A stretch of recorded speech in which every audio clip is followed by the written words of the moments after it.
bestie, welcome or welcome back to my channel. My name is Tori if you're new. Today we're talking about 10 Kindle Unlimited recommendations that I think will be perfect for fall. Many of these, if not all of them, are on my October TBR, so I am doing like a separate TBR video that y'all will see very, very soon. But I wanted to just focus on Kindle Unlimited because the hits are hitting lately. Most of these are fantasy romance, but a couple of them are more like contemporary romance. And I think I have one horror on here because Kindle Unlimited has fire horror as well. So let's get into it. Make sure you grab a coffee, tea, water, snack, and let's talk about some books.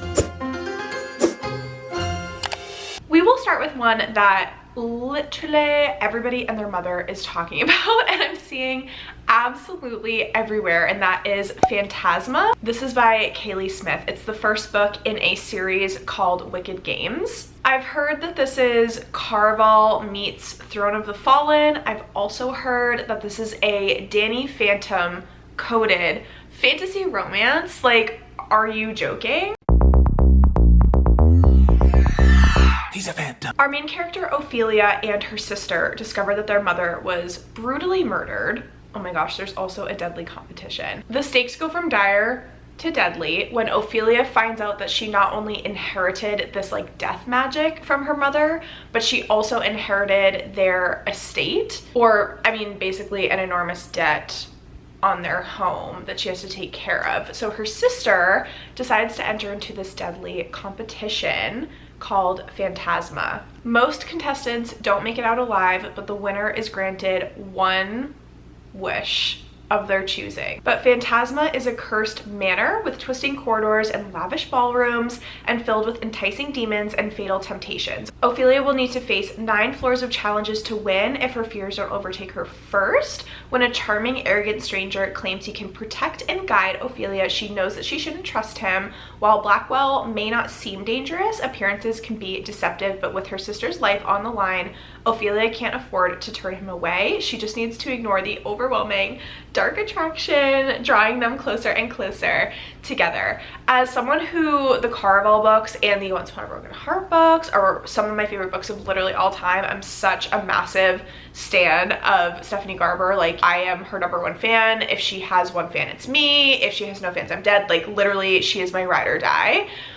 This book has me so excited, and also the 90s child in me, the fact that Blackwell is giving like Danny Phantom. I need to read this right this moment. Then we have a book that like I've been seeing everywhere. I think I first saw this book on Charlie's Book Recs, potentially. It was an account that I know I really trust. I haven't seen it on BookTube yet, but I've seen it circling around Bookstagram, and so I'm very curious. It's on this list. It is called Raise Hell, and it is by Britt KS. It's the first book in the 11th Hour series. It's also a book about ghosts. So our main character's name is Lee Raylin, and it's hard to outrun the ghost of your past when you can talk to ghosts.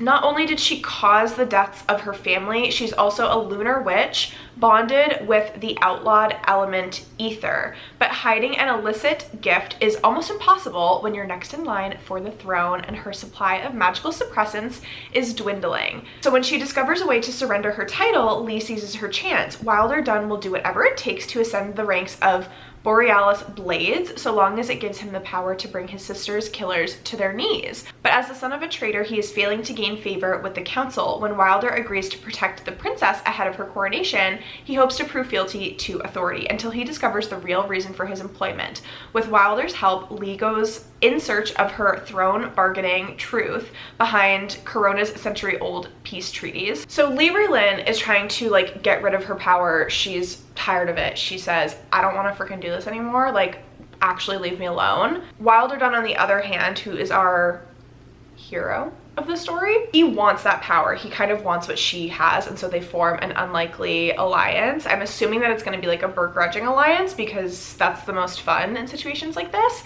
and they try to help each other. But as they start to uncover secrets of their realm, secrets of the Borealis Blades, they start uncovering secrets that don't sit well with them. And they find out that the one thing that they need to fix the world order is actually what they need to break the world order. I don't know what they're doing with that. That's very unclear. But this book has witches, vampires, ancient laws, tech mixed with magic, and medium burn lovers.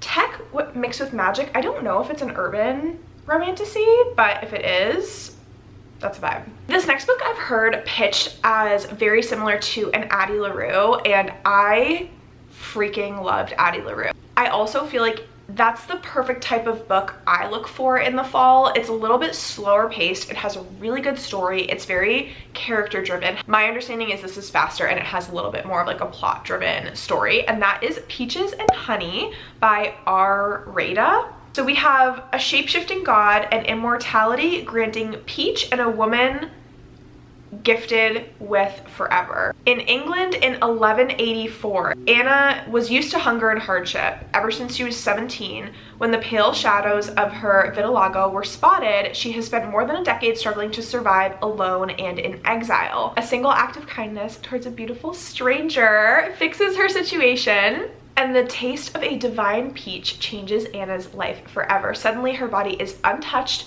by time and harm, but as she watches the world change around her, knowing every human connection is only temporary, there is only one person she trusts to always return no matter the years or the distance, who is the shape-shifting god who gifted her immortality. So I think the main difference here is that in Addie LaRue, people don't remember her, and I think that for Anna, it's not that people don't remember her, but imagine being an immortal in a world full of humans, and it's almost like you don't want to make deep connections because you know that you're going to lose literally everybody that you know. Like, how devastating is that?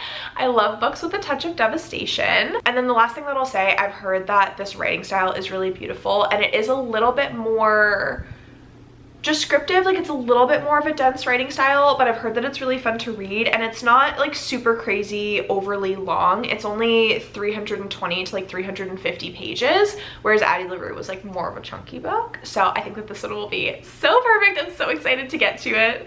I'm kind of clumping the like more similar fantasy romances together, and then we're gonna start switching it up with those other like genres that I mentioned. So next up is Till Death by Miranda Lynn. Not gonna lie, I saw Rachel from Ravenhaired Reader read this book a while ago, maybe like last month or so, in a vlog, and she loved it, so I said absolutely yes.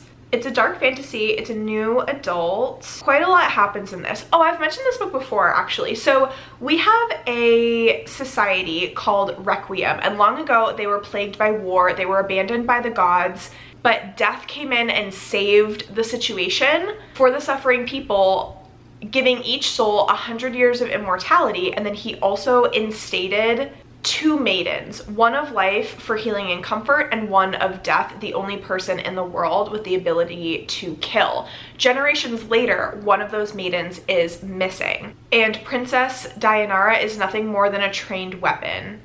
So the life maiden is missing. The death maiden, who's the only one able to kill, is still there, and they describe her as like a trained weapon. So morally gray, morally black, I don't know.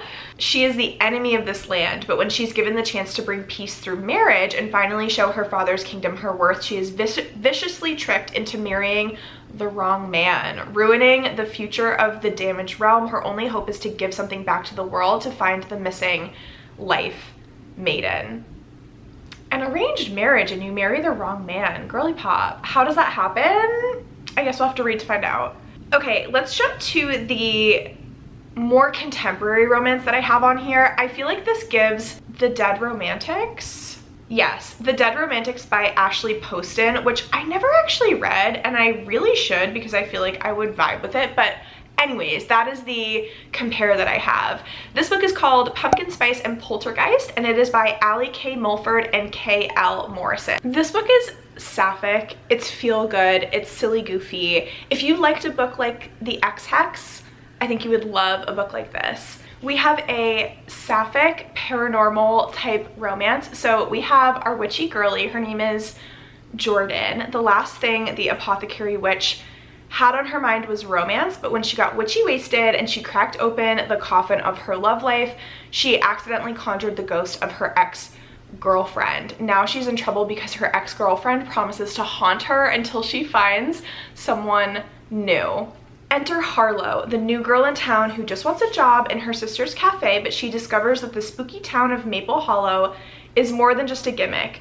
Real magic lives here. After run-ins with vampires, one too many grave cafe blunders, she's ready to hop on a broomstick and fly out of town until she finds herself falling under the spell of an enchanting witch who asks her on a date. It just sounds so cute. It's also like a very short one. I feel like this would be a great one for one of the many wonderful, super fun readathons that are going on this month, because I think it's like 200-ish pages. It would be so quick, so fun. I'm really excited for something just like cutesy. Okay, now let's get a little bit darker after our very cutesy option. So I have 2 books that I've heard are really very quite dark, and I'm not sure if this comparison is fully at this level, but it's the best comparison I can make.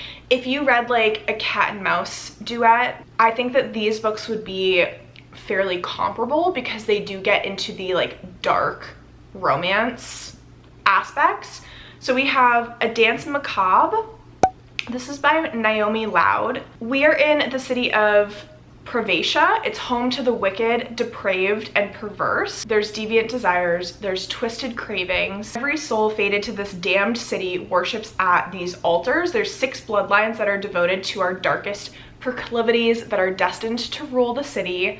But even gods have favorites, and the time has come to usher in a new epoch. We have our 2 main characters, Mercy and Wolfgang. They've always been enemies, fueled by a centuries-old like family quarrels, family feuds. Their hatred runs deep, and if we didn't prohibit it, they'd already have attempted to kill one another, but as much as they want to fight it, even the powerful can't escape their fate. I believe they have an arranged marriage set up between these 2 like powerful families, and it's going to help to like gain control and kind of claim their rightful place as rulers of Pravatia. They will need to be a unified team. But what happens when the lines between hate and obsession begin to blur, and to satiate their lustful desires, a divine law must be broken? Is this dangerous hunger worth each other's demise? And when will they realize that they have been our puppets all along? It says it's enemies to lovers, forbidden romance with a magical realism twist. It does have a guaranteed happily ever after. And then other books in this series are supposed to be standalones, but it should be read in order, and it has like trigger warnings that aren't listed in the Goodreads description, but I'm sure that they're like at the beginning of the book. So it is a darker one. It sounds honestly so good. If you like a true, hopefully a true enemies to lovers, I think that this will be a really good one. And then the second like really dark book that I was so curious about this, I saw this book on Bookstagram and immediately said I'm interested, and I'm nosy, so I start to look at the Goodreads reviews, and so many people like rated this a lower rating because they said it's just very dark. It's a serial killer romance. We have a poisoner and a vampire. It sounds so good. I don't know if it'll be too dark for me. I was someone who did read the cat and mouse duet, but like that was a little bit too dark for me. So like, we'll just see how it goes. It's called The Poisoner by I.V. Ophelia. It takes place on the cobblestoned Victorian streets of London. Our main character is Alina. She's a botanist and a hobbyist poisoner. She has a pastime of killing unsavory men in her twisted sense of poetic justice when she targets a conceited playboy named Silas, only to find him in her apothecary the following week. She discovers human men are the least of her problems. The pair's unlikely association sparks gossip amongst affluent society. As their mysterious bond deepens, a chilling truth emerges, concealed identities, lurking foes, and questions as plentiful as the Hydra's head brew within this haunting gothic tale of violent passion. They're just crazy. So like, just know that going into it, like this is a crazy recommendation to have in here, but it's a Kindle Unlimited fall recommendation, and would you expect anything less from me? I sincerely hope not. Let's do a horror next. I saw Heather read this from Heather McClary, and it just sounded really fun. I feel like this would be another great read for a readathon that's just super fast paced, super fun to read, almost addictive to the point where you could read it in one sitting. It's called Deadly Occupants, and it's by Mads Rafferty. It's a haunted house on Halloween night, and I think it's like a group of friends, college best friends, and it turns into something like really dangerous and scary. So they book a haunted house tour. They go, they have a good time for Halloween, they return back to their house, and things start getting weird from there. It seems like something followed them from that haunted house that they went to and came back to their house with them. How freaking creepy is that, first of all? As the paranormal activity rises to a fear-filled high, Blair discovers that the house isn't the only thing haunting her, but also her past. Now Blair faces the challenges of solving the devastating mystery or risk succumbing to the same torturous fate. The synopsis is very vague on Goodreads, but it sounds so fun. I know that there's like a Ouija board. I know that there's ghosts. Obviously, when something attaches to you from like a haunted house and follows you back to your own house, is anything scarier than that? Literally no. Carrie Lake writes, it seems like this is one of her new things. She loves writing these chunky ass books on Kindle Unlimited that are so gothic and so vibey. She creates her own whole entire worlds. I'm gonna talk about another book that I have from Carrie Lake on my physical TBR for October, but I wanted to mention this one too because this one is very witchy. It is a longer one. I want to say this is like at least like 650 pages. It's called Anathema by Carrie Lake. It's the first book in the Eating Woods duology. It's a spellbinding gothic dark fantasy about a shunned woman who is forced beyond the mortal realm's forbidden boundary into a terrifying world of the cursed souls and grotesque creatures. She loves to create these like veiled worlds. There's another book that I read by Carrie Lake a couple years ago called Nightshade that was so similar. If you love like a gothic creepy setting, you will love these types of books from her. There's whispers about what lurks in the Witch Knell, which is a forest where sinners go to die, and the villagers call it the Eating Woods because what's taken is never given back. Our main character's name is Mavith. She knows better than to breach this labyrinth of trees, but a tragic turn of events compels her beyond the Archway of Bones to a boundary no mortal has crossed before, one that cloaks a dark and fantastical world that's as dangerous as it is alluring, and it's there that he dwells. The cursed lord of Eidolon, the one tasked to keep her hidden from the magehood that seeks to crucify her in the name of an arcane prophecy. She has, I think, someone hunting her called Zavander. He is known to his prey as the Scorpion. Okay, the familiar. And he is the coldest, most calculated assassin of all, and he'd sooner toss his feisty ward into a pack of vicious fire drakes than keep her safe, if only he could. Mavith's blood is the key to breaking his despised curse and vanquishing the slumbering evil in the Witch Knell. The final book that I have is by Meg Smitherman, ? It's called Thrum. I don't know if y'all have seen this also on Bookstagram lately, but I've been seeing it everywhere. I believe it's a little bit of a shorter book as well. This is a mix between like a romantasy, I think it's giving like a monster-y romantasy. I know that sci-fi is a scary word for a lot of people. It's a scary word for me as well. But this just seems so, it's so fun. It's so fun. Okay, the description. Our main character's name is Ami. She wakes from years in stasis to find that she's at the edges of deep space, and she's the only surviving member of her crew. She's utterly alone and unable to contact Earth. She sends out a distress beacon, not expecting a response, but she does get one by someone who calls himself Dorian.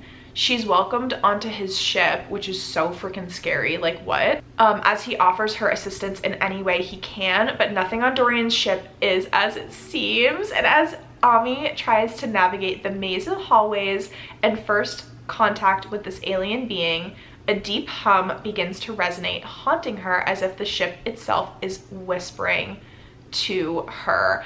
I've heard that it's very like Black Mirror, like nothing is as it seems, but then I have also read reviews where it's marketed as a horror romance, and there have been some feedback that it's very like suspenseful and mind-bending, and there's an overall feeling of like doom, but it's not overly romantic, and it's also not overly like horror, meaning there's definitely no like gore or anything like that. It's just more of like a suspense and very like questioning, and it's a novella. I I wouldn't go into this expecting like overly romantic is the main point of that. So those are the 10 Kindle Unlimited recommendations that I have for fall besties. I hope that you're excited for October. I know I am. It's one of my favorite months of the whole entire year. If you've read any of these already and loved them, please let me know in the comments down below. If you have any of these on your TBR, please let me know. I will catch up with y'all in the comments. I will catch you in my next one, friends. Toodles.